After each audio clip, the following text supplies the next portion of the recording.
Hi, my name's Brittany. I'm here at Indian Head Chrysler and I'm standing in front of one of the new 2022 Pacifica limited editions, and I'm going to show you how easy it is to use the Stow and Go feature.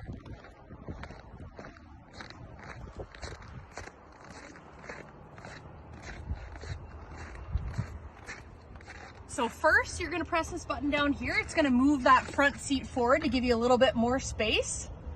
You're going to make sure that these armrests are put in the upward position. And then it's as simple as pulling the lever. That's going to stay up there like that. There's a handy Stow and Go lever located on the side of the chair. Give it a little push. Fold it back over. And we're done in the front. So now we're going to move on to the back seats, which is the easiest part.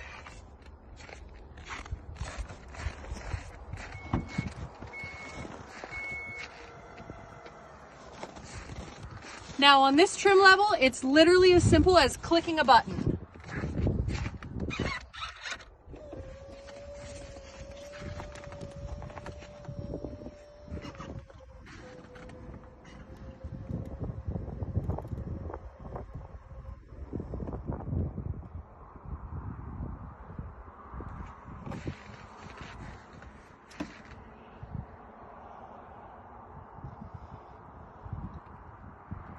And there you have it, how to do Stow and Go in less than 30 seconds.